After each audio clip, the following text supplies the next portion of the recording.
सर्वश्रुतिशिरोरत्न समुद्भासितमूर्तये वेदान्ताम्बुजसूर्याय तस्मै श्रीगुरवे नमः।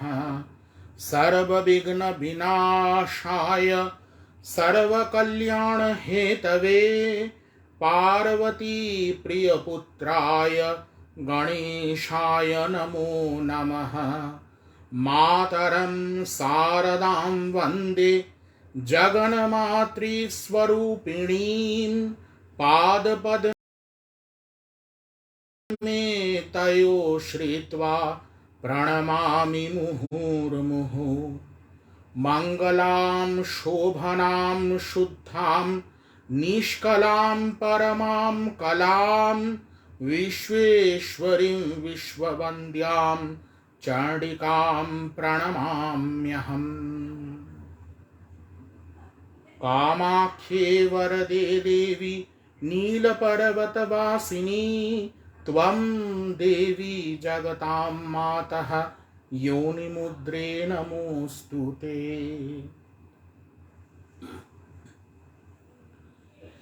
नमस्कार। করুণাময়ী মা শারদা নামাঙ্কিত ফেসবুক পেজের উদ্যোগে বিগত 5ই অগস্ট দেবী মাহাত্ম্য ধারাবাহিকভাবে পাঠ এবং তৎসংক্রান্ত আলোচনার যে অনুষ্ঠান শুরু হয়েছিল, আজ তার 6ঠ পর্ব।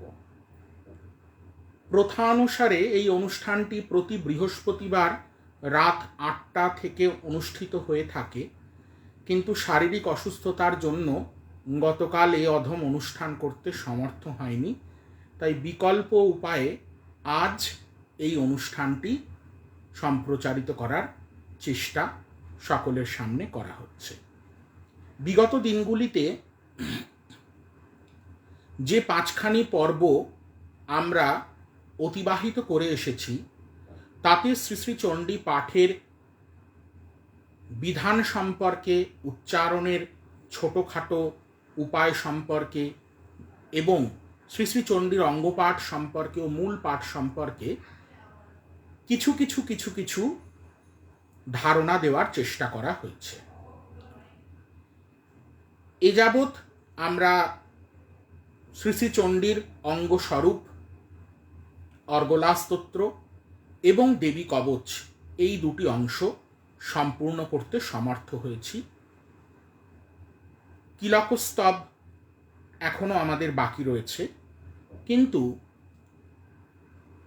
তথাকথিতভাবে যা শ্রী শ্রী চণ্ডীর মূল পাঠের সঙ্গে সম্পর্কিত নয়, অথচ অতি গুরুত্বপূর্ণ, অতি সুমধুর দেবী মাহাত্ম্য, সেই দেবী অথর্ব শীর্ষে আমরা প্রবেশ করেছিলাম। দেবী অথর্ব শীর্ষের বেশ খানিক অংশ অতিবাহিত হয়েছে বিগত দিনের আলোচনায়। আজকে অবশিষ্টাংশটুকু আলোচনা করার চেষ্টা করব। তা সত্ত্বেও একটা কথা না বলে পারি না যে এই অথর্ব শীর্ষ, আগেও বলা হয়েছে, আবার বলছি, যে অথর্ব বেদের অংশ নয়, বা বৈদিক মন্ত্রাদির সমন্বয়ে এখানে ঘটলেও এটি সম্পূর্ণ বেদানুগ নয়। পৌরাণিক, তান্ত্রিক এবং বৈদিক মন্ত্রের সুবিন্যাসে অথর্বশীর্ষ গঠিত হয়েছে। যারা পাঠ করবেন বা করেছেন তারা পরিচিত এর গঠনশৈলীর সঙ্গে। এই অথর্বশীর্ষ কেন পাঠ করব, আগেও বলেছি, আবার বলার চেষ্টা করি। অথর্বশীর্ষ পাঠ করলে সর্বপাপ হরণ হয়। অথর্বশীর্ষের এত ক্ষমতা যে মহামৃত্যু বলতে অমোঘ মৃত্যু, সেই অমোঘ মৃত্যুরও স্থান কাল পরিবর্তিত করে দিতে পারে এই অথর্বশীর্ষ নামক ভগবতীর নিকট প্রার্থনা। অথর্বশীর্ষ যদি কেউ ত্রিসন্ধ্যা পাঠ করেন, তার সর্বপাপের বিনষ্টীকরণ হয়। সকাল বেলা পাঠ করলে, যেমন আমরা জানি যে যারা সন্ধ্যা বন্দনা আদি করি, তাদের একটা অপরিহার্য অংশ সেই সন্ধ্যার মধ্যে বলা হয় অঘমর্ষণ। এই অঘমর্ষণের কাজ কি? অঘমর্ষণের কাজ হলো প্রাতঃকালে, প্রাতঃসন্ধ্যায় যখন অঘমর্ষণ করি, ওই প্রাতঃকালের পূর্ব পর্যন্ত যে পাপ আমরা সঞ্চয় করছি, অঘমর্ষণের মাধ্যমে সেই পাপ বিনষ্টীকরণ। একইভাবে মধ্যাহ্নকালে সন্ধ্যার অঘমর্ষণ কি সম্পাদিত করে প্রাতঃ এবং মধ্যাহ্নের মধ্যের যে সঞ্চিত পাপ তার বিনষ্টীকরণ। এবং একইভাবে সায়ং সন্ধ্যার সময় আমরা অঘমর্ষণ করি, মধ্যাহ্ন এবং সায়াহ্নের ভিতর যে পাপ সঞ্চিত হয় তার বিনষ্টীকরণের উদ্দেশ্যে। দেবী অথর্ব শীর্ষ স্তোত্রাত্মক বা বৃহৎ মন্ত্রাত্মক অঘমর্ষণের মতো। যখন এই পাঠের শেষাংশে আমরা আসব, অর্থাৎ ফলশ্রুতিতে আসব, তখন দেখতে পাব যে শাস্ত্র বলছেন এই যে দেবী অথর্ব শীর্ষ পাঠ তা যদি প্রাতঃকালে করা হয় তা পূর্ব দিবসের পাপ বিনষ্ট করে, মধ্যাহ্নকালে করলে তা প্রাতঃ থেকে মধ্যাহ্নের মধ্যে যে পাপ সঞ্চিত হয় তা বিনষ্টীকরণ করতে সমর্থ। অর্থাৎ অঘমর্ষণের যে ক্রিয়া সেটি ক্রিয়াত্মক, আর অঘমর্ষণের ফল লাভ করার জন্য এই দেবী অথর্ব শীর্ষের পাঠ নেহাত কিছু কম নয়, সমতুল্য দুটি, একটি পাঠাত্মক এবং একটি ক্রিয়াত্মক। যাই হোক, দুটির সামঞ্জস্য কোথায় সেটা তুলে ধরার চেষ্টা করা হলো। এছাড়াও যে বিষয়টি না উল্লেখ করলেই নয় তা হলো দেবী অথর্ব শীর্ষ পাঠ করে যদি নূতন প্রতিমাকে অভিষেক করা হয় তবে সেই নূতন প্রতিমায় প্রাণের সঞ্চার ঘটে। অর্থাৎ এই অথর্ব শীর্ষ এত প্রাণময়ী যে প্রাণ প্রতিষ্ঠার মন্ত্র উচ্চারণ ব্যতি রেখে প্রস্তরময়ী বা মৃন্ময়ী বা ধাতুময়ী বিগ্রহের মধ্যে এই অথর্ব শীর্ষ প্রাণের সঞ্চার ঘটাতে সমর্থ। এর পদে পদে দেবী যে সর্বাত্মক, ভূতানি দুর্গা ভুবনানি দুর্গা স্ত্রিয়ঃ পশুশ্চ নরশ্চ দুর্গা যদ যদ হি দৃশ্যম তদ তদ হি দুর্গা দুর্গা স্বরূপাদ অপরম ন কিঞ্চিৎ। আমাদের অতি প্রিয় শ্লোক এই শ্লোকটি। এই শ্লোকের যে অর্থাত্মক বাণী সেটি কিন্তু এই অথর্ব শীর্ষের পদে পদে উল্লেখিত হয়েছে। কি বললাম? ভূতানি দুর্গা ভুবনানি দুর্গা, অর্থাৎ সর্বভূতে দুর্গা, ত্রিভুবনে সমস্ত কিছুই দুর্গা। স্ত্রিয়ঃ পশুশ্চ নরশ্চ দুর্গা, স্ত্রী পশু নর সমস্ত কিছুই দুর্গা। যদ যদ হি দৃশ্যম তদ তদ হি দুর্গা, যা যা এই চোখে ধরা পড়ে তাই দুর্গা। দুর্গা স্বরূপাদ অপরম ন কিঞ্চিৎ, দুর্গা ব্যতিরেকে আর কিছুই নেই। ইট কাঠ পাথর জড় পদার্থ সমস্ত কিছুই দুর্গাত্মক। এ প্রসঙ্গে আমরা ভগবান নরসিংহের কাহিনী জানি। ভগবান নরসিংহ কেন আবির্ভূত হয়েছিলেন? ভক্ত প্রহ্লাদকে তার অত্যাচারী পিতা হিরণ্যকশিপুর হাত থেকে রক্ষা করার জন্য। যিনি ভক্ত, যিনি প্রকৃত অর্থে শরণাগত, তিনি সর্বভূতে সর্বজীবে তার আরাধ্যকে দেখবেন, এটি স্বাভাবিক। তাই অহংকারী বীরদর্পী অতি পরাক্রমশালী অসুর হিরণ্যকশিপু যখন প্রহ্লাদকে জিজ্ঞাসা করছে যে এই থামের মধ্যে কি তোমার আরাধ্য দেবতা আছেন, তখন তিনি বলছেন অবশ্যই আছেন। মূর্খ ক্রোধ ভরে ওই থামটিকে পদাঘাত করছেন, আর ভগবান সেই থাম বিদীর্ণ করে তার অভূতপূর্ব রূপে প্রকটিত হচ্ছেন। এই ভগবানের মহিমা। ভগবান সর্বভূতে বিরাজমান, সর্বজীবে বিরাজমান। শাস্ত্র বলছেন দেবতানাম যথা, মাফ করবেন, দেবতাদের মধ্যে বলা হচ্ছে ভগবান বিষ্ণুকে শ্রেষ্ঠ, এবং দেবীর মধ্যে বলা হচ্ছে ভগবতী দুর্গা শ্রেষ্ঠা। দেবতানাম যথা বিষ্ণু দেবীনাঞ্চ তথা দুর্গা। ভগবান বিষ্ণু এবং ভগবতী দুর্গা এদের মধ্যে বাহ্যত পার্থক্য থাকলেও অন্তরে কোনো পার্থক্য নেই। দেবীগণের মধ্যে দেবী দুর্গাকে সর্বশ্রেষ্ঠ বা শ্রেষ্ঠতমা আখ্যায়িত করেছেন শাস্ত্র, এবং দেবতার মধ্যে সর্বম বিষ্ণুময়ম জগৎ, জগতে সমস্ত কিছু যেমন বিষ্ণু, সমস্ত কিছুর মধ্যে যেমন বিষ্ণুর বিস্তার, বিষ্ণু কথার অর্থও তাই, যা বিস্তৃত হয়ে আছে তাই ভগবান বিষ্ণু। সেরকম সর্বজীবে সর্বভূতে বিষ্ণু ভগিনী বা বিষ্ণুর শক্তি স্বয়ং ভগবতী দুর্গা বিদ্যমানা। আমরা অনেক সময় বলি যে অপব্যাখ্যা হয়ে থাকে। একাদশ অধ্যায় যখন আমরা পাঠ করব তখন দেখতে পাব যে প্রতিটি শ্লোকে নারায়ণী নমস্তুতে, নারায়ণী নমস্তুতে, নারায়ণ যে শক্তিতে বলিয়ান সেই শক্তি হলেন নারায়ণী, স্বয়ং ভগবতী দুর্গা। মাফ করবেন। প্রথম অধ্যায় যখন আমরা পড়ব, প্রথম অধ্যায় দেখতে পাব যে ভগবান বিষ্ণু তিনি যোগনিদ্রায় আচ্ছন্ন। সেই সময় মধুকৈটব নামে অতি পরাক্রমশালী অসুর, যারা ভগবান বিষ্ণুরই কর্ণমল থেকে উদ্ভূত, তারা বেদ অপহরণ করে ব্রহ্মাকে হত্যা করতে উদ্যত হয়েছেন। ব্রহ্মা প্রাণভয়ে তখন যোগনিদ্রা স্তুতি করছেন। যোগনিদ্রা স্তুতি হলে তখন অপ্রত্যক্ষে বিষ্ণুর অঙ্গ প্রত্যঙ্গ থেকে যোগনিদ্রা স্বরূপা ভগবতী কালিকা আবির্ভূতা হয়ে বিষ্ণুর নিদ্রা থেকে বিষ্ণুকে উত্থিত করছেন এবং বিষ্ণু মহামায়ার প্রভাবে তখন বধ করছেন মধু এবং কৈটবকে।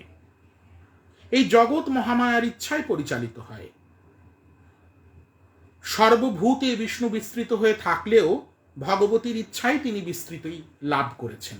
আমরা যারা শক্তিকে উপাসনা করি বা শক্তির আরাধনা করি, তাদের কাছে শক্তি সর্বভূতে সর্বযুগে বিরাজিতা। লক্ষ্য করবেন, যারা শাক্ত তারা সমস্ত দেবতাকে এহান যোনি মুদ্রায় প্রণাম করে থাকে।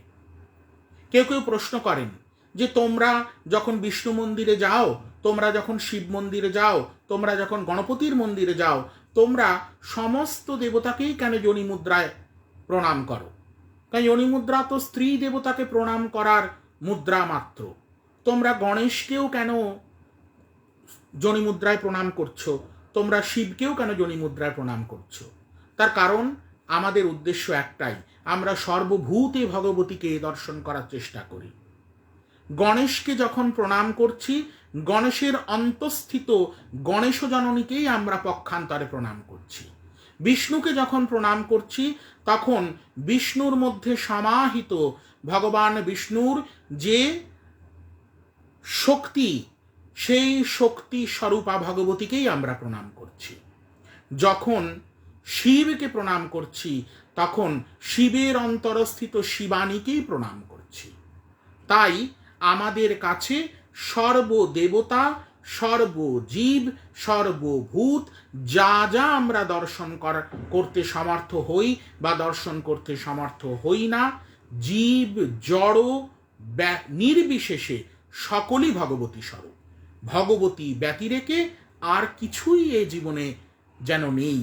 ওই যে দুর্গা স্বরূপাদ পরম ন কিঞ্চিৎ যদি হি দৃশ্যম তত্তদি দুর্গা, দুর্গা স্বরূপাদ অপরম ন কিঞ্চিৎ। দুর্গা ব্যতিরেকে আর কি বা আছে? তাই যখন অথর্ব শীর্ষে ভগবতী নিজ মাহাত্ম্য নিজ মুখে প্রকাশ করছেন যে আমি অষ্টবসু, আমি একাদশ রুদ্র, আমি দ্বাদশ আদিত্য, আমি সমপায়ী এবং অসমপায়ী দেবতা, আবার আমি রাক্ষস, আমি যক্ষ, আমি কিন্নর, আমি অসুর, আমি প্রজাপতি, আমি মনুষ্য, গ্রহ নক্ষত্র যা যা দৃশ্যমান, কলাকাষ্ঠাদি কাল রূপিণী আমি সে। আমি ব্যতিরেকে এ জগতে আর কিছুই নেই। কি বলছেন শাস্ত্র? সৈষা অষ্টৌ বসবঃ, সৈষা একাদশ রুদ্রাः, সৈষা দ্বাদশ আদিত্যাः, সৈষা বিশ্বে দেবাः সোমপা অসমপাশ্চ। সৈষা দ্বাদশ আদিত্যাः, সৈষা বিশ্বে দেবাः সোমপা অসমপাশ্চ। সৈষা ইয়াতু ধানা আসুরা রক্ষাংসি, পিশাচা যক্ষাः সিদ্ধাः। সৈষা সত্য রজস্তমাংসি, সৈষা ব্রহ্মা বিষ্ণু রুদ্র রূপিণী, সৈষা প্রজাপতিন্দ্রমণবঃ, সৈষা গ্রহণক্ষত্র জ্যোতিংসি, কলাকাষ্ঠাদিকার রূপিণী, তামহম প্রণৌমি নিত্যম। হে দেবী, তুমি অষ্টবসু, তুমি একাদশ রুদ্র, তুমি দ্বাদশ আদিত্য, সমপায়ী এবং অসমপায়ী বিশ্বদেব, তুমি ইয়াতুধান নামক রাক্ষস, তুমি পিশাচ, তুমি যক্ষ, তুমি সত্য, রজ এবং তমগুণের বহিঃপ্রকাশ। ব্রহ্মাও তুমি, বিষ্ণুও তুমি, রুদ্রও তুমি। ব্রহ্মারূপে তুমি সৃষ্টি করছো, বিষ্ণুরূপে তুমি পালন করছো, রুদ্ররূপে তুমি সংহার করছো। সৃষ্টি, স্থিতি, প্রলয় সকলই তোমার ইচ্ছা প্রসূত।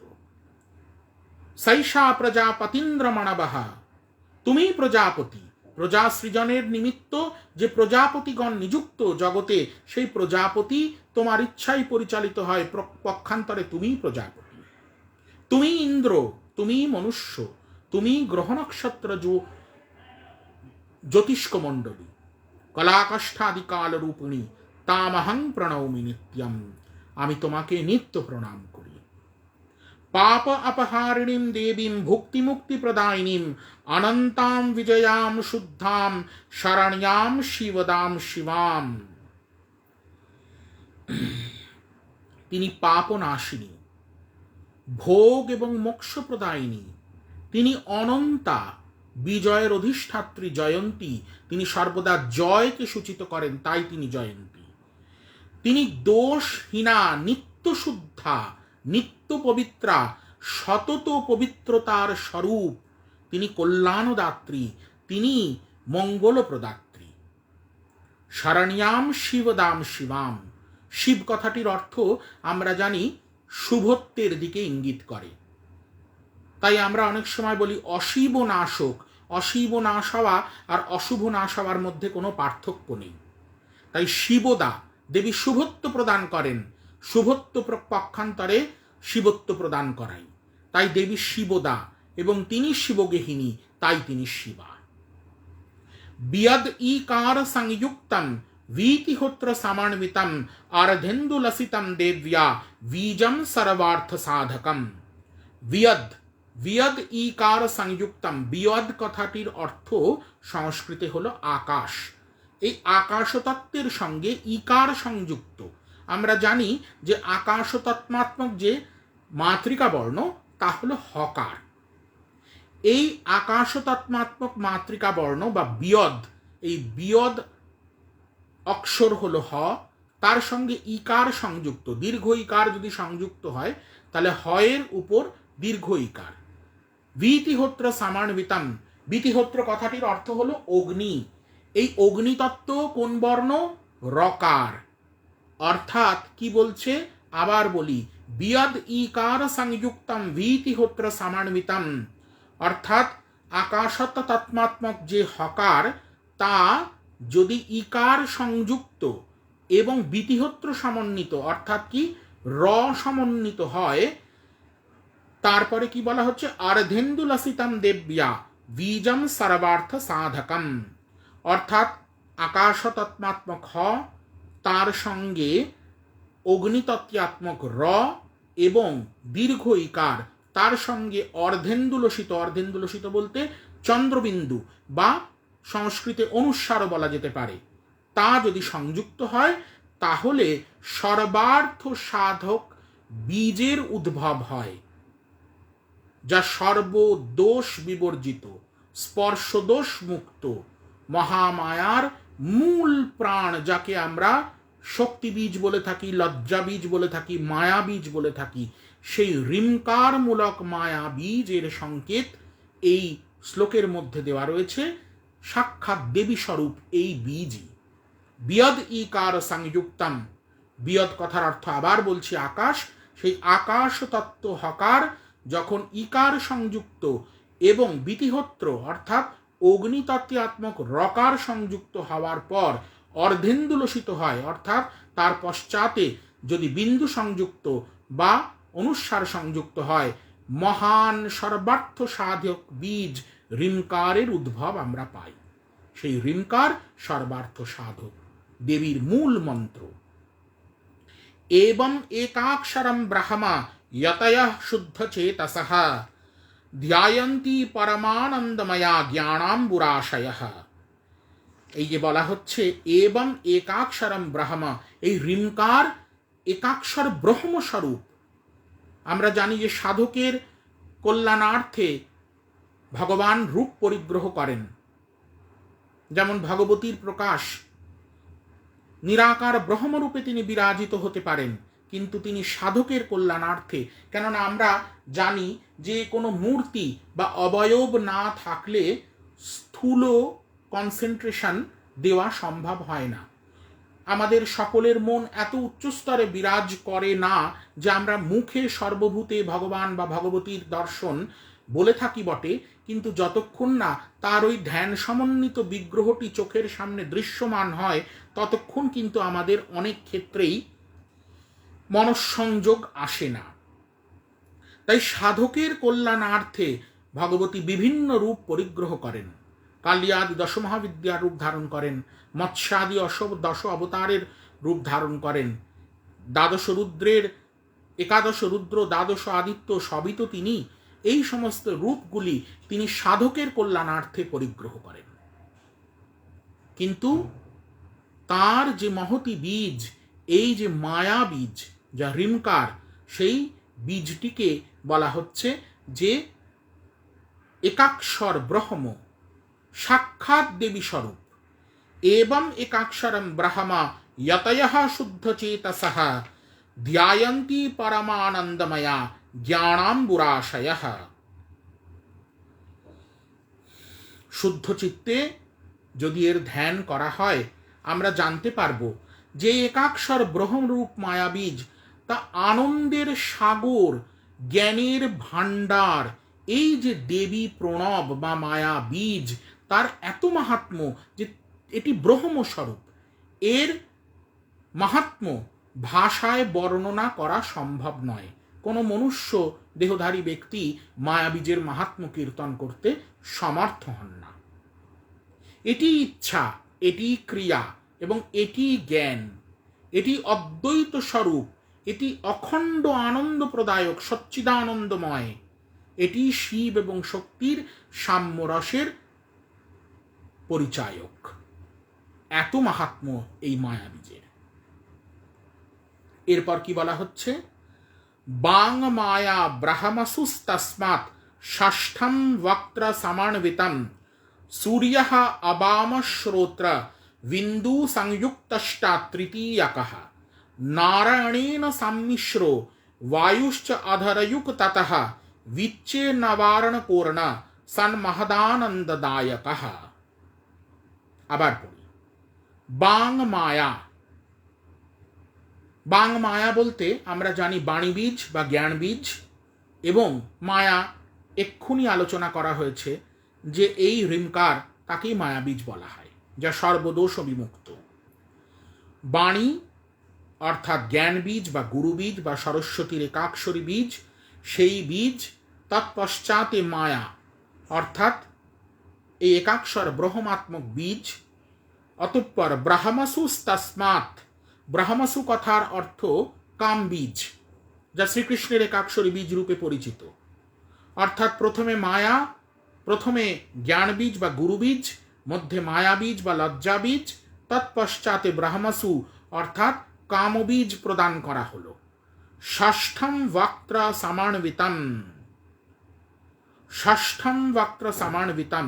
ষষ্ঠম বক্ত্র সমান্বিতম বলতে ব্যঞ্জন বর্ণের ষষ্ঠ বর্ণ, অর্থাৎ ক, খ, গ, ঘ, ঙ, তারপরে চ, এই চ আসছে। সেই বক্ত্র তখন কি বলা হচ্ছে যে সূর্যঃ অবাম শ্রোত্র বিন্দু সংযুক্তষ্টা তৃতীয়কঃ। অর্থাৎ কি, ষষ্ঠ বর্ণ যদি বক্ত্র সমন্বিত, বক্ত্র কথার অর্থ অবয়ব, মুখ, আকার, বা স্থূল অর্থেও এখানে অ এবং অয়ের পরবর্তী স্বর আকার। এই ষষ্ঠ যে বর্ণ, ব্যঞ্জন বর্ণ, তা যদি আকার সমন্বিত হয় তাহলে আমরা দেখতে পাবো চা কথাটি আসে। অতঃপর বলা হচ্ছে কি, সূর্য, সূর্য বর্ণ হলো মকার এখানে। তারপরে বলা হচ্ছে অবাম শ্রোত্র, অবাম শ্রোত্র বলতে দক্ষিণ কর্ণ, দক্ষিণ কর্ণ শ্রোত্র, শ্রোত্র মানে আমরা জানি যে শ্রোত্র কি করে, শ্রবণেন্দ্রিয়। অবাম বলতে এখানে দক্ষিণ, সেই দক্ষিণ কর্ণাত্মক উকার এবং তারপরে বিন্দু সমন্বিত অর্থাৎ অনুস্বার যুক্ত হয়, তাহলে আসবে চা এবং তারপরে ময়ে সূর্য হচ্ছে মকার, তারপরে অবাম শ্রোত্র উকার এবং বিন্দু সমন্বিত যদি হয় তাহলে চামুম বা চামুন আসে। এরপরে কি বলা হচ্ছে, সূর্য অবাম শ্রোত্র বিন্দু সংযুক্তষ্টা তৃতীয়কঃ। ট ট বর্গের তৃতীয় বর্ণ ট ঠ ড, তাহলে চামুন ড হলো। নারায়ণেন সম্মিশ্র বায়ুশ্চ অধরযুক্ততঃ। নারায়ণেন সম্মিশ্র, এখানে নারায়ণ হলো সেই বক্ত্র বা আকারের সমতুল্য অর্থাৎ আকার। ব্যঞ্জন বর্ণ ড সেটি স্বরবর্ণ আকার সংযুক্ত হচ্ছে, চামুন্ডা। শেষে কি বলা হচ্ছে, নারায়ণেন সম্মিশ্র বায়ুশ্চ অধরযুক্ততঃ। বায়ুবর্ণ হল বর্গী অন্তস্থ য বা য়, সেই অন্তস্থ য তার সঙ্গে যদি অধরাত্মক বর্ণ হলো এ যদি হয় তাহলে কি হবে, চামুন্ডায়ই। কি সুন্দর অদ্ভুত সংস্কৃত ভাষার এইটি মাধুর্য। প্রথমে বলা হচ্ছে কি বাংমায়া। বাংমায়া কথার অর্থ হলো প্রথমে বাণী বীজ বা জ্ঞান বীজ, তারপরে মায়া অর্থাৎ মায়া বীজ বা লজ্জা বীজ। অতঃপর বলা হচ্ছে ব্রাহ্মসু। ব্রাহ্মসু কথার অর্থ হলো কাম বীজ। অর্থাৎ এই তিনটি বীজ হওয়ার পর ষষ্ঠম বক্ত্র সমন্বিতম, ষষ্ঠ বক্ত্র সমন্বিত বলতে ষষ্ঠতম বর্ণ অর্থাৎ চ সেটি আকার সংযুক্ত হলো অর্থাৎ চা হলো। সূর্য অবাম শ্রোত্র, সূর্য বর্ণ হলো ম, অবাম শ্রোত্র অর্থাৎ উ যুক্ত হলো চা মু হলো। বিন্দু সংযুক্তষ্টা তৃতীয়কঃ, চামুর পরে বিন্দু সংযুক্ত হলে চামুম হলো। অতঃপর ট বর্গের তৃতীয় বর্ণ অর্থাৎ ড সেটি আবার নারায়ণ সম্মিশ্র অর্থাৎ নারায়ণ অর্থাৎ আকার সংযুক্ত হয়ে চামুডা হলো। বায়ুশ্চ অধরযুক্ততঃ, বায়ুবর্ণ অন্তস্থ সেটি আবার এ ওই, অধরযুক্তত এ ঐ। আমরা জানি যারা ন্যাস করি তারা জানি যে অধর এ, ওষ্ঠে এ এবং অধরে ওই বিরাজ করে, তাই চামুন্ডায়ই। কি সুন্দর সাংকেতিকভাবে বলে দেওয়া হয়েছে মন্ত্র। বায়ুশ্চ অধরযুক্ততঃ অর্থাৎ তিনটি বীজের পর চামুন্ডায়ই পদটি এলো। বিচ্ছে নবার্ণ কোয়ার্ণ সান মহদানন্দদায়ক। প্রথমে বাণী বীজ, অতঃপর মায়াবীজ, অতঃপর ব্রহ্মসু বা কামবীজ, অতঃপর চামুন্ডায়ই এবং শেষে বিচ্ছে যদি সংযুক্ত হয় তাহলে নববর্ণ বা নববর্ণাত্মক চণ্ডীর এই বিশেষ মন্ত্রটি সম্পাদিত হয়, যা মহান বা মহতি আনন্দ প্রদায়িকা। কি বলা হচ্ছে, ঋৎপুণ্ডরিক মধ্যস্থাম প্রাতঃ সূর্য সমপ্রভাম পাশাঙ্কুশধরাম সৌম্যাম বরদাভয়হস্তকাম ত্রিনেত্রাম রক্তবসনাম ভক্ত কামদুঘাম ভজে। এই নববর্ণাত্মক যে মন্ত্র, সেই মন্ত্রাধিষ্ঠাত্রী দেবীকে কিভাবে আমরা চিন্তন করব তা এখানে বলা হয়েছে। ঋৎপুণ্ডরিক মধ্যস্থাম অর্থাৎ পুণ্ডরিক কথার অর্থ হলো পদ্ম। হৃদয় কমল মধ্যে প্রাতঃ সূর্য সমপ্রভাম, প্রভাতের নবোদিত সূর্য অর্থাৎ বালার্কের মতো বর্ণযুক্ত মহাদেবীকে কল্পনা করতে বলা হয়েছে, যিনি সৌম্যা পাশাঙ্কুশধরাম সৌম্যাম বরদাভয়হস্তকাম, তিনি বর এবং অভয় প্রদান করছেন এবং তার অন্য দুটি হাতে পাশ এবং অঙ্কুশ বিরাজিত।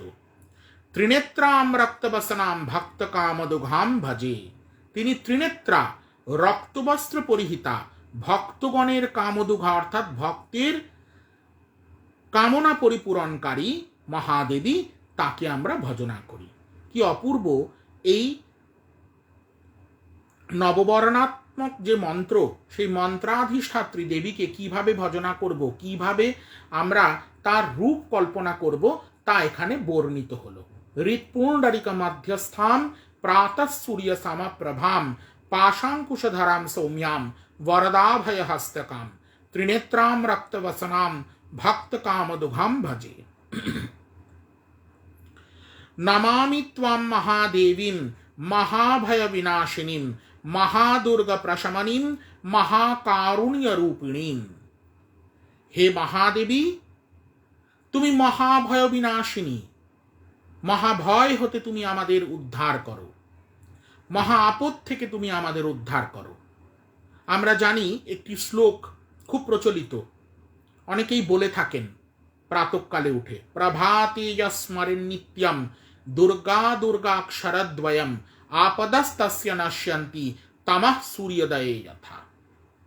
প্রভাতে যিনি দুর্গা দুর্গা এই অক্ষরোদ্বয় স্মরণ করেন ভক্তিপূর্বক, তার সমস্ত আপদ বা বিপত্তি নাশ হয়।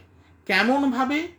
যেমন 1000 বছরের অন্ধকার একটি মাত্র প্রদীপের শিখা দূর করতে সমর্থ, সেই রকম তমময় রাত্রিতে হঠাৎ করে সূর্যোদয় হলে যেমন সমস্ত তম, সমস্ত আধার, সমস্ত ঋণাত্মকতা দূর হয়, তেমনি দুর্গা নাম স্মরণ করলে তার জীবনের সমস্ত বিপত্তি সেই অন্ধকারে সূর্যোদয়ের মতো হয়ে ওঠে। অন্ধকারে সূর্যোদয়ের মতো তার জীবনের তমনাশ হয়, বিপত্তি দূরীভূত হয়। সেই রকমই এখানে বলা হচ্ছে মহাভয় বিনাশিনীম মহাদুর্গ প্রশমনীম। মহাদুর্গ প্রশমনীম, মহাদুর্গ প্রশমনীম বলতে দুর্গতি, দুর্গতি যিনি নাশ করেন তিনিই তো ভগবতী দুর্গা। সেই ভগবতী দুর্গা সাধক বা উপাসক বা ভক্তের জীবনের মহাদুর্গ প্রশমনী, মহাদুর্গ অর্থাৎ মহাবিপত্তিকে নাশ করেন। দুর্গা নামের এত মাহাত্ম্য। মহাকারুণ্য রূপিণী, তিনি করুণা ঘন বিগ্রহ, সচ্চিদানন্দময়ী। তিনি এই বিশ্ব করুণার আকর, বিশ্বে যা কারুণ্য শক্তি বিরাজমানা তাই ভগবতী স্বরূপ। নমামি ত্বাম মহাদেবীম মহাভয় বিনাশিনীম মহাদুর্গ প্রশমনীম মহাকারুণ্য রূপিণী। এরপর আসে অন্তিম অংশ।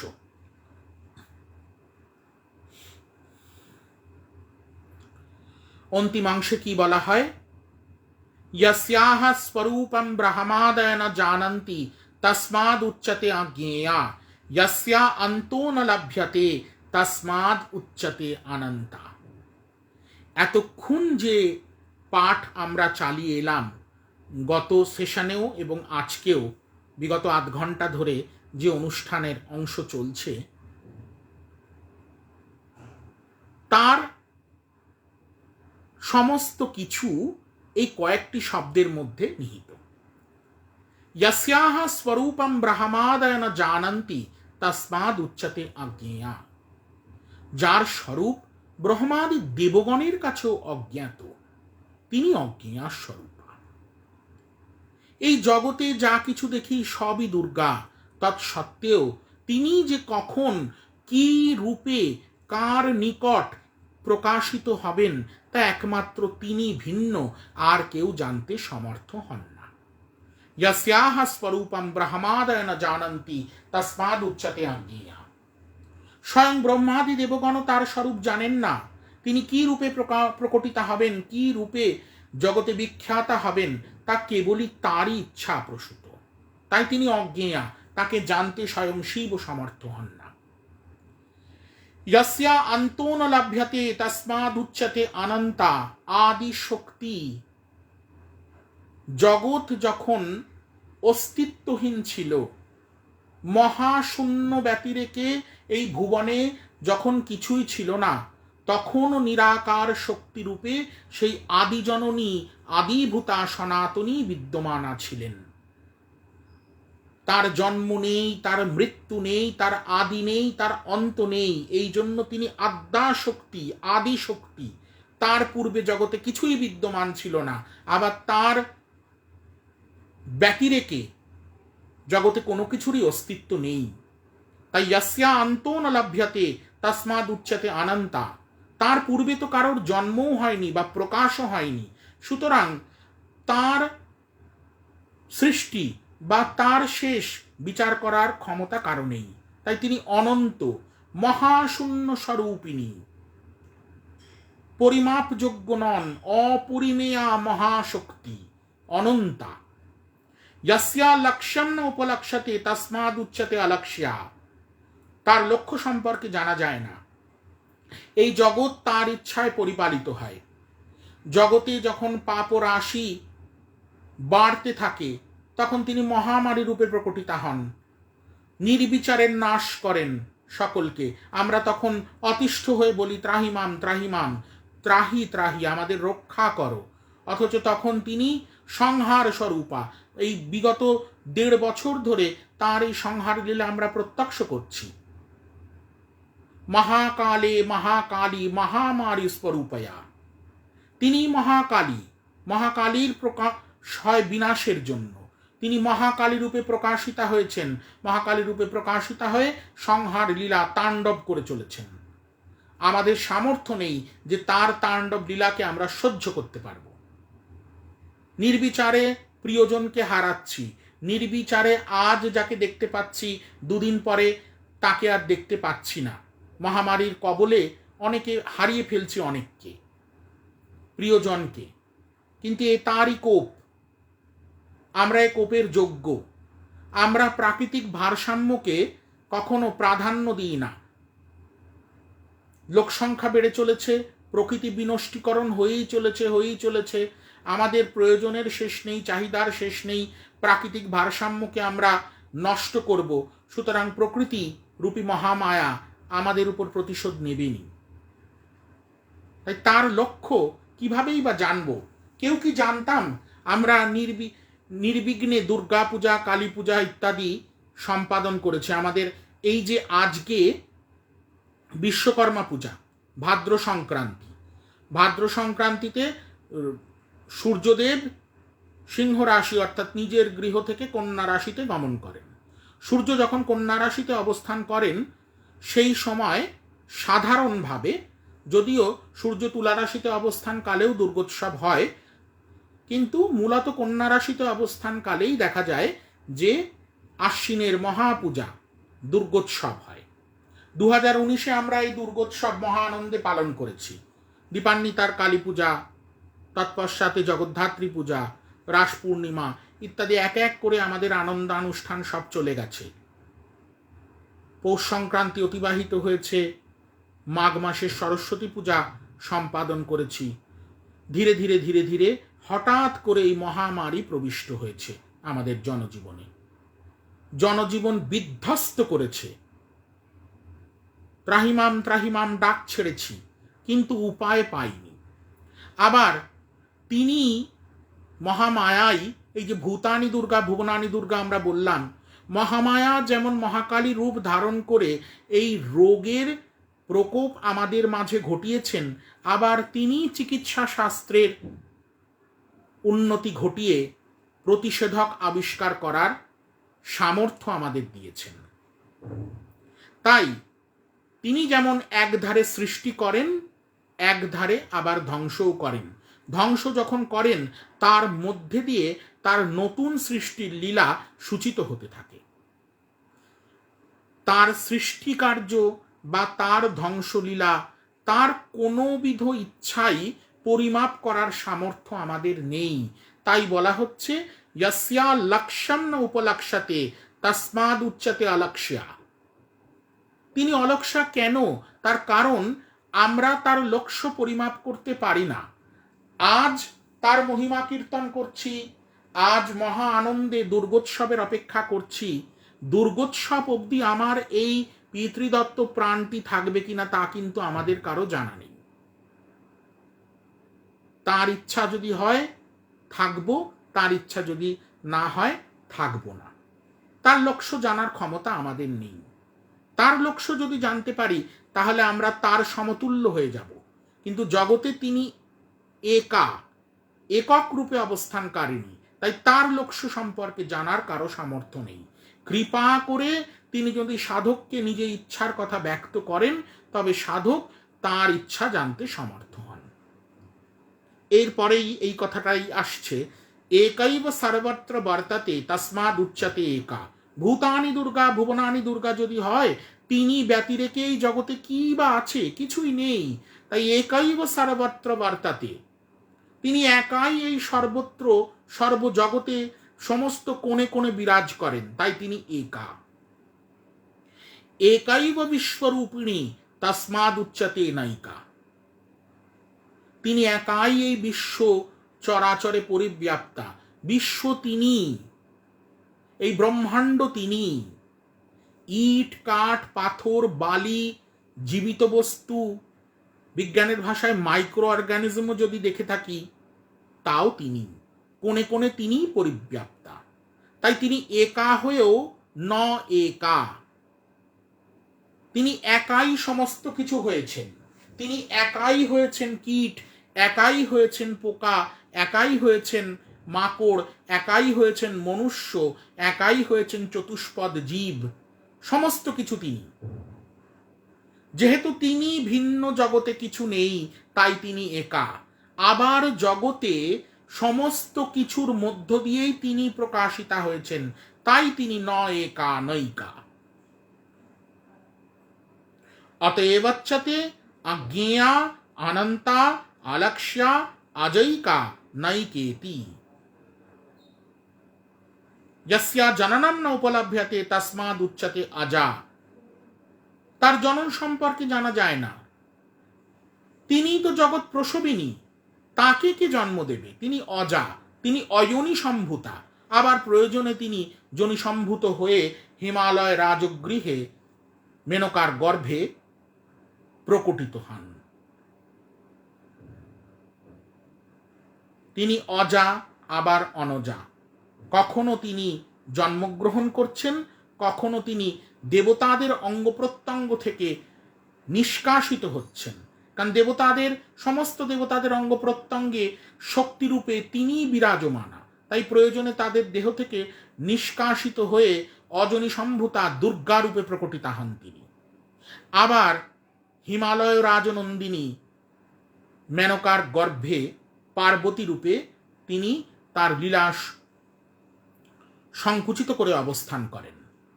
লীলায় তিনি তপস্যা করেন। মহামায়া আদ্যা শক্তি, তিনি দেখা যাচ্ছে শিবকে প্রাপ্তকরণের উদ্দেশ্যে তপস্যা করছেন। এ এক অদ্ভুত বিষয়।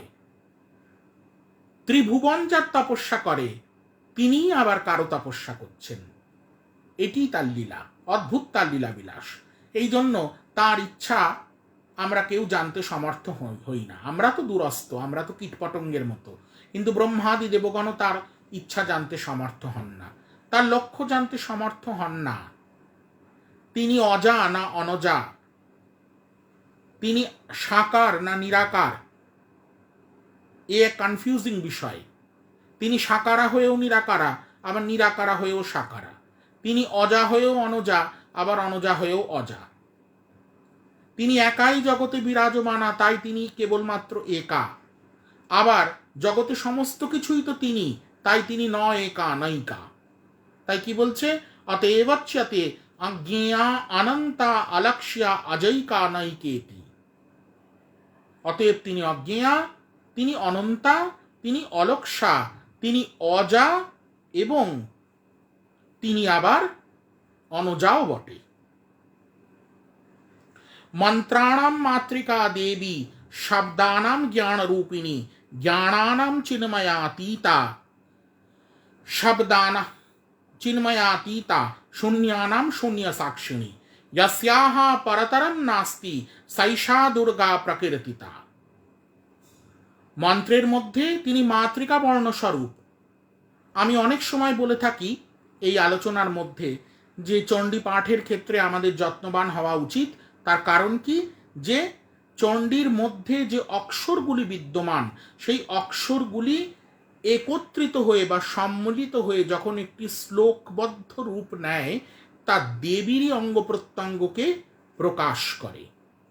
তাই মন্ত্রাণাম মাতৃকা দেবী, মন্ত্রের মধ্যে তিনি মাতৃকা বর্ণ স্বরূপা, অকারাদি 50 মাতৃকা বর্ণ তিনি।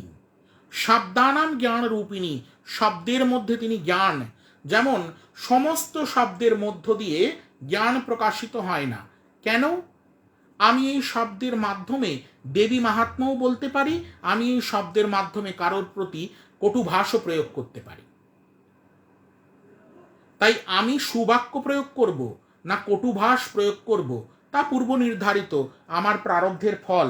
তৎসত্ত্বেও শব্দের মধ্যে যা সুশব্দ, যা জ্ঞান প্রকাশক, সেই জ্ঞান প্রকাশিকা শব্দাত্মিকা ভগবতী তিনি। জ্ঞানানাম চিন্ময়াতীতা, আবার জ্ঞান মধ্যে তিনি চিন্ময়াতীতা। কি অদ্ভুত! শব্দের মধ্যে যিনি জ্ঞান, জ্ঞানের মধ্যে তিনি আবার চিন্ময়াতীতা, চিন্ময়ানন্দাও বটে। আবার বলছে শূন্যানাম শূন্য সাক্ষিণী, শূন্য গণের মধ্যে তিনি শূন্য সাক্ষিণী। ওই যে আদ্যাশক্তি, জগতে যখন কিছুই বিদ্যমান ছিল না, কেবলমাত্র তিনিই বিদ্যমান ছিলেন। মহাশূন্যের মধ্যে তিনি শূন্য রূপে উৎকৃষ্টা, শূন্য শ্রেষ্ঠা, তাই তিনি শূন্য গণের মধ্যে শূন্য সাক্ষিণী। यस्याः परतरं नास्ति सैषा दुर्गा प्रकीर्तिता, तां दुर्गां दुर्गमां देवीं दुराचार विघातिनीं नमामि भवभीतोऽहं संसारार्णवतारिणीं। यस्याः परतरं नास्ति सैषा दुर्गा प्रकीर्तिता, যার আর পর নেই, যার পরে আর কিছুর অস্তিত্ব নেই, তিনি দুর্গা। তাম দুর্গাম দুর্গমাম দেবীম দুরাচার বিঘাতিনীম, সেই দুর্গাকে, সেই দুর্গম পথ থেকে মুক্তি প্রদায়িকা দুরাচার বিঘাতিনী দুর্গাকে আমি প্রণাম করি। নমামি ভবভীতোহম সংসারার্ণবতারিণীম, আমি ভবভীত, এই ভবযন্ত্রণা থেকে মুক্তি কিভাবে হবে এই চিন্তায় আমি নিরতিশয় চিন্তিত। কে মুক্তি দেবে? একমাত্র দুর্গাই মুক্তি দিতে পারে। দুর্গা শব্দই মুক্তি দিতে পারে। শাস্ত্র কি বলছেন? দৈত্যনাশার্থ বদনা, দৈত্যনাশার্থ বচনা দকার পরিকীর্তিতঃ উকার বিঘ্ননাশস্য वाचक वेद सम्मतः रेफ रोगग्न वचन गश्च पापग्न वाचकः भय शत्रुघ्न वचन आकार परिकीर्तितः। দুর্গা শব্দ কি অপূর্ব! এই দুর্গা শব্দের মাহাত্ম্য। দুর্গা শব্দটিকে যদি আমরা স্বরবর্ণ এবং ব্যঞ্জন বর্ণ হিসাবে ভেঙে নিই, প্রথমে আসবে দকার। কি বলছে? দৈত্যনাশার্থ বদনা দকার পরিকীর্তিতঃ। এই যে দকার, তা দৈত্যনাশার্থ বচন, দৈত্যনাশার্থে এই দকারের প্রয়োগ। দৈত্য কথার অর্থে কি আমাদের চারপাশে কি এখন দাঁত নখ বের করে দৈত্যরা ঘুরে বেড়াচ্ছে? তা নয়। দৈত্য আমার নিজের মধ্যে, দৈত্য আমার আত্মরিপু, দৈত্য আমার মনের কুচিন্তা, দৈত্য আমার শত্রু। এই দকার দ্বারা ভগবতী দুর্গা দৈত্যকে নাশ করেন। উকার বিঘ্ন নাশস্য বাচক বেদ সম্মতঃ। দয় যে উকার, রস্য উকার, তা বিঘ্ন নাশ করে। তিনি বিঘ্নেশ জননী। আমরা জানি বিঘ্নেশকে, বিঘ্ন নাশকে করেন। বিঘ্ন বাচক এবং বিঘ্ন বারক উভয়ই হচ্ছেন গণপতি। সেই গণপতির জননী তিনি। বিঘ্নেশ জননী দুর্গার উকার নাশ করে বিঘ্ন। রেফ রোগগ্ন বচন গশ্চ পাপগ্ন নাশকঃ। দয় রস্যকারের পরে যে রেফ আসে তা রোগ নাশ করে, এবং দুর্গা শব্দের গকার তা পাপকে নাশ করে। ভয় শত্রুঘ্ন বচন চ আকার পরিকীর্তিতঃ। শেষের যে আকার, সেটি ভয় এবং শত্রুকে বিনাশ করে।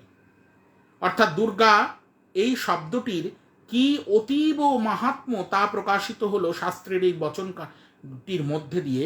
দৈত্য নাশ করে দকার, উকার নাশ করে বিঘ্ন, রেফ নাশ করে রোগ, পাপ নাশ করে গ, এবং ভয় ও শত্রু বিনাশ করে আকার। এই হলো দুর্গা। দুর্গা দুর্গা দুর্গা, দুর্গা শব্দের উপর আর কোনো মন্ত্র নেই। দুর্গা শব্দ নিজেই একটি মন্ত্র। সেই দুর্গাকে আমি স্মরণ করি, যে দুর্গা অজা, যে দুর্গা অজ্ঞেয়া, যে দুর্গা অনন্তা, যে দুর্গা অলক্ষা, যে দুর্গা একা হয়েও ন একা নৈকা। সেই দুর্গাকে ভবসাগরের হাত থেকে ত্রাণ পেতে আমি বারংবার স্মরণ করি। তাম দুর্গাম দুর্গমাম দেবীম দুরাচার বিঘাতিনীম নমামি ভবভীতুহম সংসারার্ণবতারিণীম। অথর্ব শীর্ষের মূল অংশ এখানেই সমাপ্ত হয়। অতঃপর আসে ফলশ্রুতি। দেবী মাহাত্ম্যের যে কি অপূর্ব ফল তা এখন আমরা জানতে পারব। ইদম অথর্ব শীর্ষম ইয়ো অধীতে স পঞ্চাথর্ব শীর্ষ জপ ফলমাপ্নোতি। এই সম্পূর্ণ অথর্ব শীর্ষ যিনি পাঠ করেন তিনি পঞ্চাবৃত্তি অথর্ব শীর্ষ পাঠের ফললাভ করেন। কি অদ্ভুত! একবার পাঠ করলে 5 বার পাঠের ফল। ইদম অথর্ব শীর্ষম অজ্ঞাত্যা योर्चाम स्थापयति शतलक्षं प्रजप्त्वापि सोर्चा सिद्धिं न বিন্দতি। অর্চা শব্দটির অর্থ হল অর্চন, পূজন। এই অথর্ব শীর্ষ জ্ঞাত না হয়ে যিনি ভগবতী দুর্গা স্থাপন এবং অর্চন করেন, শতলক্ষ মন্ত্র জপেও তার অর্চন সিদ্ধ হয় না। শতম অষ্টোত্তরম চাস্য পুরশ্চর্যা বিধি স্মৃতঃ। অষ্টোত্তর শতাবৃত্তি অর্থাৎ 108 বার যদি কেউ এই অথর্ব শীর্ষ পাঠ করে তাহলে পুরশ্চরণের ফল লাভ হয়। যারা দীক্ষিত, গুরু কৃপায় যারা এই পথে প্রবেশ করেছেন, শাক্ত দর্শনের খুঁটিনাটি যার করায়ত্ত, তারা জানেন যে সাধকের জীবনে পুরশ্চরণ এক অপরিহার্য অঙ্গ।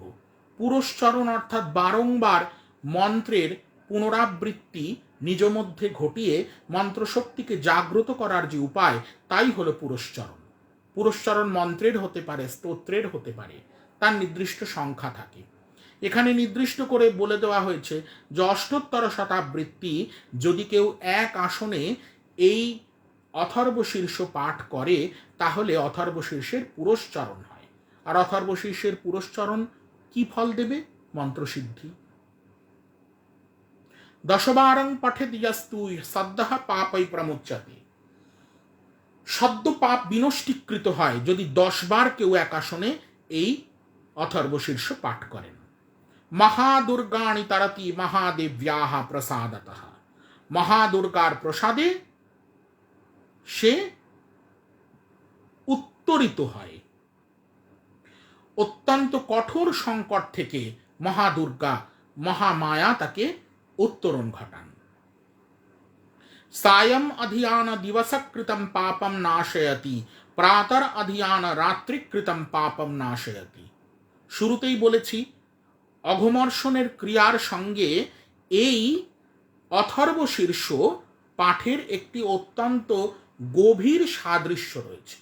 অঘমর্ষণের মাধ্যমে যেন আমরা শরীরের পাপকে একটি পুরুষ রূপে কল্পনা করে জলের মাধ্যমে শরীর থেকে নিষ্কাশিত করি, সেই রকম এই যে অথর্ব শীর্ষ, এই অথর্ব শীর্ষ যদি সায়ংকালে পাঠ করি তাহলে সারাদিন যা যা পাপ জ্ঞাতে বা অজ্ঞাতে করেছি তা বিনষ্টিকৃত হয়। প্রাতর অধিয়ান রাত্রিকৃতম পাপম নাশয়তি। প্রাতঃকালে যদি পাঠ করি তাহলে রাত্রিকাল ব্যাপিনী যে পাপ তা বিনষ্টিকৃত হয়। সায়ং প্রাতঃ প্রযুঞ্জান অপাপ ভবতি। সায়ংকাল এবং প্রাতঃকাল উভয়কালেই যদি পাঠ করি তাহলে অপাপ ভবতি অর্থাৎ সম্পূর্ণ পাপ হতে নিষ্কাশিত অপাপ স্বরূপ রূপে সাধক জগতে প্রকীর্তিত হতে পারে। নিশীথে তুরীয় সন্ধ্যায়াম জপ্ত্বা বাক সিদ্ধির ভবতি। মহানিশা। মহানিশা একটি বিশেষ সময়। যিনি সাধন পথে অগ্রসর হন তিনি জানেন গুরু যদি অনুমতি দেন তাহলে প্রাত, মধ্যাহ্ন এবং সায়াহ্ন এই ত্রিসন্ধ্যা ব্যতিরেকেও একটি বিশেষ সন্ধ্যা আছে যাকে মহানিশাকালে সম্পাদিত করতে হয়, তুরীয় সন্ধ্যা বলা হয়। এই তুরীয় সন্ধ্যার কৃত্যের সাথে সাথে যদি এই স্তোত্র বা দেবী অথর্ব শীর্ষ জপ করা হয় বা পাঠ করা হয়, তাহলে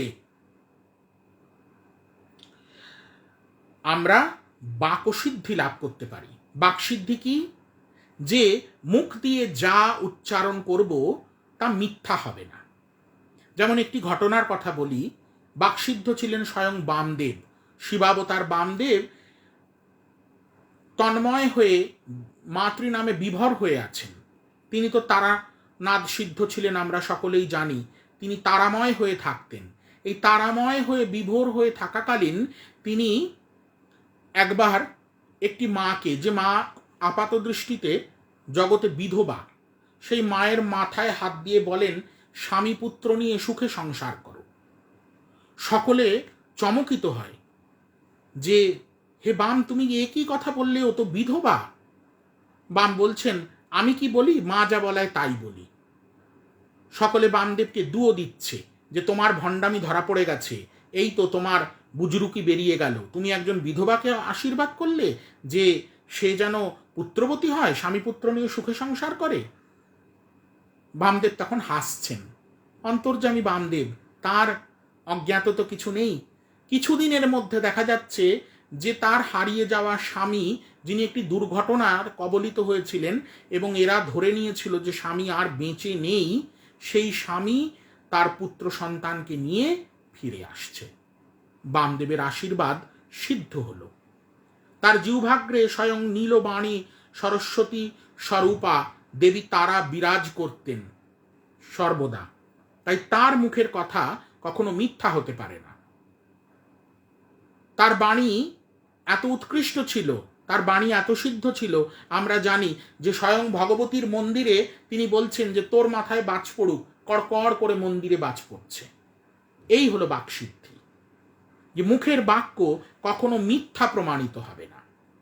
এটি সাধনগম্য। এই সাধনগম্য বাকসিদ্ধি লাভের একটি অতি উৎকৃষ্ট উপায় এখানে বলে দেওয়া হয়েছে। গুরু যদি কাউকে তুরীয় সন্ধ্যা বা চতুর্থ সন্ধ্যার অনুমতি দেন এবং তৎসহ আদেশ করেন যে চতুর্থ সন্ধ্যা কালে তুমি এই অথর্ব শীর্ষের জপ বা পাঠ সম্পাদিত করবে, তাহলে বাকসিদ্ধি লাভ হতে পারে। নূতনায়াম প্রতি মায়াম জপ্ত্বা দেবতা সান্নিধ্যম ভবতি, প্রাণ প্রতিষ্ঠায়াম জপ্ত্বা প্রাণানাম প্রতিষ্ঠা ভবতি। নূতন প্রতিমায় যদি জপ করা হয় এই অথর্ব শীর্ষ, আগেও বলেছি আবার বলছি, তাহলে দেবতার সান্নিধ্য লাভ হয়। প্রাণ প্রতিষ্ঠা কালে যদি এই মন্ত্র বা এই স্তোত্র পাঠ করা হয়, তাহলে মূর্তিতে প্রাণ আসে, মূর্তি প্রাণময়ী হয়ে ওঠে। পুতুল থেকে ভগবতীর প্রত্যক্ষ স্বরূপ অর্থাৎ মৃন্ময়ী থেকে চিন্ময়ী হয়ে ওঠার যে যাত্রা, তা সম্পাদিত করতে পারে এই অথর্ব শীর্ষ। ভৌমাশ্বিন্যাম মহাদেবী সান্নিধৌ জাপ্ত্বা মহামৃত্যুম তারতি। ভৌম এবং অশ্বিনী, মঙ্গলবার যদি অশ্বিনী নক্ষত্র সংযুক্ত হয়, তবে মৃত্যুপথযাত্রী ব্যক্তির মৃত্যু হরণ করতে সমর্থ এই অথর্ব শীর্ষ। আমরা সবসময় শাস্ত্রে বিশেষ তিথি নক্ষত্রের যোগকে প্রাধান্য দিয়ে থাকি। সেরকম এরকম একটি যোগ ভৌম অশ্বিনী যোগ, অর্থাৎ মঙ্গলবারে অশ্বিনী নক্ষত্রের প্রভাব। অশ্বিনী নক্ষত্রযুক্ত মঙ্গলবারে যদি আমরা কোনো মৃত্যুপথযাত্রী ব্যক্তির জন্য বিধিবৎ গুরু অনুমতি সাপেক্ষে এই অথর্ব শীর্ষ পাঠ করি, তবে তার মৃত্যুও দূরীভূত হতে পারে। সা মহামৃত্যুম তরতি ইয়া এবং বেদ। শেষে বলা হচ্ছে, যিনি এই মাহাত্ম্য জানেন তিনি মহামৃত্যুকে এমনি পার করতে সমর্থ। এটি বেদবাক্য, আপ্তবাক্য। কি অপূর্ব এই অথর্ব শীর্ষ। আজ আমরা এই অথর্ব শীর্ষের পাঠ সমাপ্ত করলাম। অথর্ব শীর্ষ সংক্রান্ত আলোচনা সহ আগামী দিনগুলিতে আমাদের ধীরে ধীরে কিলকস্তব, রাত্রিসূক্ত এবং এরপর মূল সপ্তশতীর অংশে আমরা প্রবেশ করব। আজ সংক্রান্তিতে আমরা আশ্বিন মাসে অর্থাৎ সূর্যকন্যা রাশিতে প্রবেশ করেছেন। বেশি দিন বাকি নেই, আর কিছুদিন পরেই মহাপূজা আসতে চলেছে। মহাপূজার আগে ইচ্ছা রইল তৎসংক্রান্ত এবং বিষয় মানে দুর্গাপূজা সংক্রান্ত বিষয় এবং তার সঙ্গে চণ্ডীর অপরিহার্যতা, এই দুটির মেলবন্ধন ঘটিয়ে কিছু আলোচনা করার। আজ এই পর্যন্তই। জয় ঠাকুর, জয় মা, জয় স্বামীজি।